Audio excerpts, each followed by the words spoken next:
semuanya, balik lagi di sini bersama kita program PU Entrepreneur. Di sini kita kedatangan tokoh atau narasumber yang sangat hebat bersama saya. Boleh diperkenalkan diri dulu? Hai, aku dengan Mutiara sebagai owner di Bensara Cafe. Halo, saya Benir Spati, orang tua dari Ara, pemilik kafe ini. Saya pensiunan dari BUMN, dan Pertamina. Oke, baik. Sebelum kita masuk ke topik, bisa nggak nih aku mau tahu lebih jauh kira-kira latar belakang dari Kak Ara dan Pak Ben dulu nih sebelum kita masuk. Oke. Aku sebelum mulai bisnis Bensara ini sempat kerja dulu. Kerja sempat di IO, terus sempat di perusahaan telekomunikasi, sama yang terakhir aku di perusahaan asuransi sebagai bagian komunikasinya. Nah, setelah dari situ COVID, terus memutuskan untuk udah deh buka bisnis aja. Oke. Boleh untuk Pak Ben? Oh iya, saya pengalaman kerjanya cukup panjang di BUMN ya, sekitar 30 tahunan lah di perusahaan Pertamina yang bergerak di bidang aviasi. Mereka biasanya punya brand penilaian service. Oke, kalau saat ini masih program. Oke, kalau gitu untuk The Bensara Cafe nih, kira-kira kenapa sih awalnya tuh gimana ya latar belakangnya tuh? Gimana tuh Kak? Awalnya Bensara Cafe tuh started dari online dulu kita. Tahun 2017. Itu aku jualan di kampus, terus juga jualan online, terus akhirnya nabung dari situ tahun 2022 baru sampean bikin offline store-nya. Oh, berarti perintis nih Kakak? Perintis ya? Nama Bensara sendiri itu juga singkatan sih sebenarnya. Apa tuh? Bensara Beni. Sadra nama mamaku. Ara. Itu karena emang menu-menu di Bensara ini keluarnya munculnya itu dari rumahan kita. Resep dari dapur kita, resep keluarga. Oh, berarti semuanya ini hampir semuanya resep keluarga di sini. Hampir semuanya juga homemade gitu. Kita bikin di rumah terus kita bawa ke sini. Oke, berarti dari awal emang pengennya kafe gitu ya Kak? Betul. Oke, kalau gitu kita langsung lanjut aja ke pertanyaannya ya guys. Jadi belakangan frasa indis ekonomi seringkali membuat khawatir para business owner atau pemilik bisnis, terutama di sektor F&B ya, yang rentan inflasi dan perubahan daya beli. Nah, seberapa mengkhawatirkannya hal ini bagi bisnis kafe Kak Ara, dan langkah pertahanan apa yang Kak Ara ambil untuk menghadapi tekanan ekonomi saat ini? Oke, frasa indis ekonomi ya. Indis ekonomi sebenarnya frasa tersebut aku berusaha untuk tidak menjadikan itu sebuah ancaman, cuman sebagai alarm aja. Alarm untuk kita di Bensara untuk bisa lebih adaptif dengan suasana yang sekarang seperti apa, kondisi ekonomi seperti apa, kondisi customer kita seperti apa, itu kita juga harus mengerti dan harus bisa adaptif. Terus kemudian untuk langkah pertahanannya itu menurut aku tentu kita harus meningkatkan servis agar customer juga nyaman di sini. Terus juga mengevaluasi kembali untuk pricing kita, apakah menu tersebut worth to buy di era indis ekonomi gitu. Terus kemudian juga mengembangkan efisiensi yang dilanjutkan. Ya, lakukan efisiensi. Memang bisnis ini kayak orang naik roller coaster, naik turun. Walaupun dengan kondisi ekonomi yang baik pun kondisi seperti itu, karena tingkat persaingannya sangat tinggi.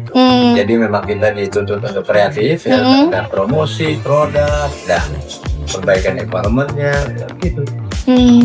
Berarti kalau strategi yang benar-benar kayak ada nggak sih kayak tips gitu loh, kayak benar-benar strategi indis ekonomi itu apa gitu kalau dari Kak Ara gitu? Tips gimana maksudnya? Kayak menghadapi ini tuh kan tadi kakak bilang kayak untuk mengefisiensi terus menyesuaikan harganya worth to buy atau enggak. Nah itu tuh maksudnya kayak cara gimana gitu? Caranya kita pertama evaluasi dari customer dulu. Kita melihat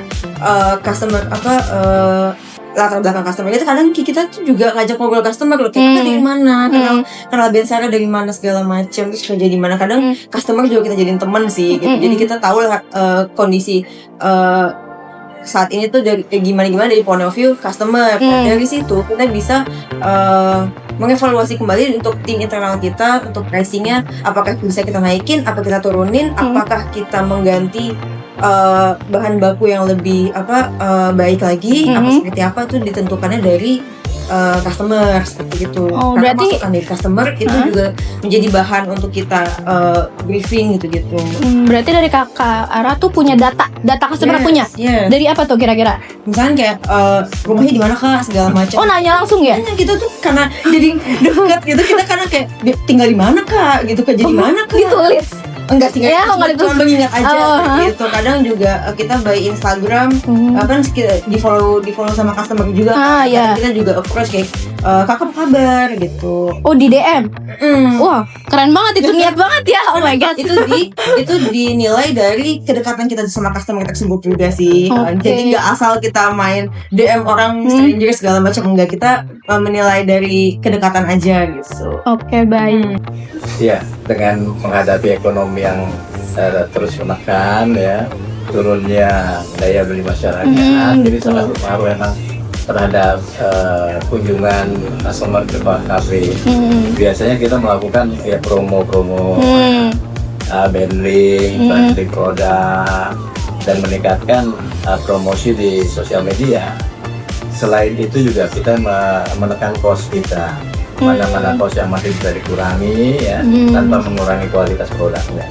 Itu yang kita lakukan. Oke, mungkin kalau untuk biaya operasional seperti listrik gitu, di efisiensi gitu ya Pak? Betul. Listrik. Ngaruh ya? Kita kendalikan semua biaya. Biaya yang memang ada di kita, yang bisa kita kendalikan, kita kendalikan. Oke, baik. Kita langsung lanjut ke pertanyaan kedua ya, Pak. Tingginya minat Gen Z dan meningkat untuk membuka kafe membuat seolah-olah bisnis kafe ini adalah bisnis yang paling mudah. Dalam pandangan Kak Ara dan Pak Ben, apa mindset paling berbahaya yang dimiliki pebisnis muda saat pertama kali ingin membuka bisnis kafe? Oke, dimulai dari aku dulu kali ya.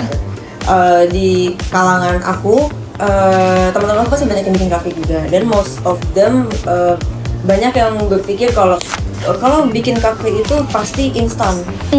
Bikin kafe itu pasti pendapatan cepat segala macam. Nyatanya itu butuh proses yang panjang. Dan kebanyakan Gen Z itu atau milenial juga banyak yang kurang sabar untuk menjalankan proses itu, dan berujung mungkin ada yang kolaps, tapi ada juga yang bertahan. Yang bertahan itu berarti mereka yang sabar untuk melalui proses segala macam. Nah, dan banyak juga yang berpikir kalau apapun yang viral itu tuh bagus. Sebenarnya tidak. Tidak. Menurut aku viral itu bonus untuk menunjang suatu bisnis, tapi yang harus dikuatin dulu itu adalah fondasi bisnis itu sendiri. Internal harus dikuatin, SOP-nya harus dikuatin, karena kalau itu nggak kuat ya mau gimana. Untuk Pak Ben? Iya, memang ada banyak kategori ya, soal coffee shop itu banyak skalanya, yang besar kecil juga banyak. Sebenarnya bangunan ini sangat rigid. Banyak sekali detail-detail yang harus diperhatikan. Kalau buat coffee shop buka gitu aja mudah. Dari kita menentukan mesin kopi, kita menentukan juga harga jual. Kalau harga jualnya memang nggak bisa pada posisi yang baik ya, mesin kopi harus kita pilih yang sehingga biaya produksinya juga. Kadang-kadang semua ini sebenarnya kita dapat dari hasil survei kita awal. Bagaimana kita menentukan posisi lokasi, bagaimana lingkungan, daya beli lingkungan, sejauh mana area cover ya yang akan kita harapkan sebagai calon-calon customer datang dari situ. Itu sangat detail. Kalau gitu, kenapa kira-kira dari Kak Ara dan Pak Ben memilih untuk di sini nih, di Tebet, di Jakarta Selatan ini kira-kira? Kenapa tuh?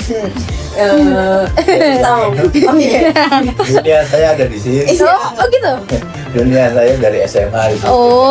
Pergaulan lebih besar di sini, dan Manggarai ini walaupun teman-teman yang sudah tidak di Manggarai tapi sangat familiar dengan ini.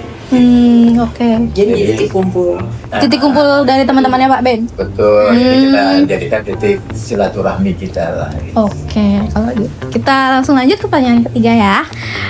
Banyak kafe yang berhasil menciptakan nih viral hype, tapi hanya sebentar. Nah, apa strategi dari Kak Ara dan Pak Ben untuk mengubah pelanggan yang hanya untuk penasaran menjadi pelanggan yang loyal dan rutin datang ke kafenya Kak Ara dan Pak Ben? Oke. Menurut aku, untuk menjaga loyalitas sebuah customer itu yang paling krusial, yang paling penting itu adalah service. Service itu harus jadi nomor satu. Baru produk yang baik. Gitu. Nah, dengan meningkatkan service kayak seperti greeting atau memberikan aura yang Positif, yang hangat kepada customer pasti akan baik lagi, akan suka gitu. Kadang juga kita datang ke suatu resto atau kafe, makanannya kurang gimana buat kita, tapi kalau pelayanannya baik kita pasti akan balik lagi kan? Iya betul. Nah, karena dari situ aku bisa menilai kalau service itu bisa sangat menjaga loyalitas dari suatu bisnis F&B. Kemudian untuk apa yang kita lakukan selain menjaga service itu, Bensari juga membuat loyalty card.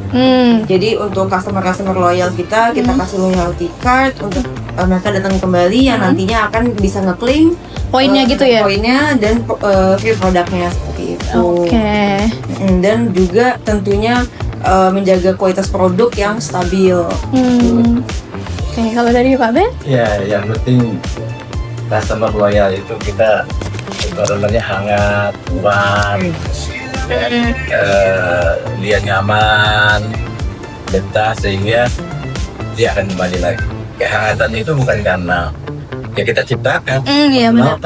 personal touch. Humanly touch. Iya, jadi internal. ya itu menjalin perikatan lah, mereka kenal. Pada saat mereka datang kembali kita tahu apa yang biasa digemari makanannya, minumannya, menyebut namanya, itulah kehangatan yang kita ciptakan di sini. Oke, berarti untuk tim internal di sini emang dilatih supaya harus inget gitu ya sama customer gitu. Yes.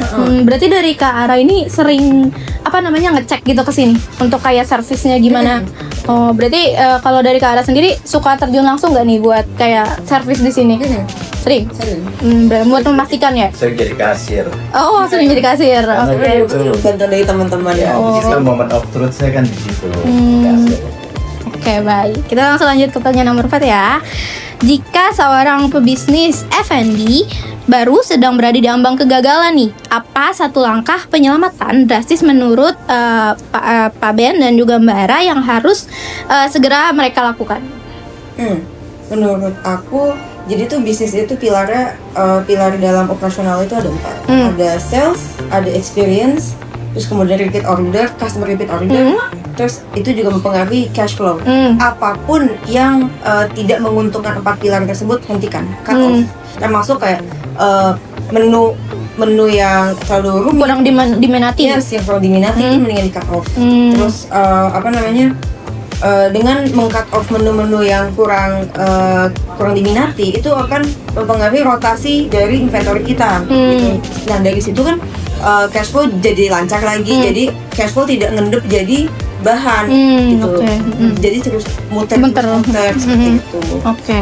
Dari Pak Ben? Ya, mereka harus melakukan analisa di mana titik-titik kegagalannya, di mana titik-titik yang harus mereka perbaiki. Ya, kalau itu tidak ditemukan, ya akan sulit. Makanya mereka harus intens memang melihat bagaimana keinginan customer-customernya walaupun banyak variasinya. Ya, itu yang harus dilakukan dan cari solusinya sesuai dengan minat-minatnya customer. Karena sebenarnya bangun kafe itu dari awal kan pasti punya konsep. Betul. Konsepnya apa? Mau kemana? Mau ke homi? Mau apa? Itu harus punya konsep. Dan harus disiplin dengan konsepnya dan berkembang dengan konsepnya. Jangan konsep itu setiap saat berubah. Konsisten ya. Harus konsisten.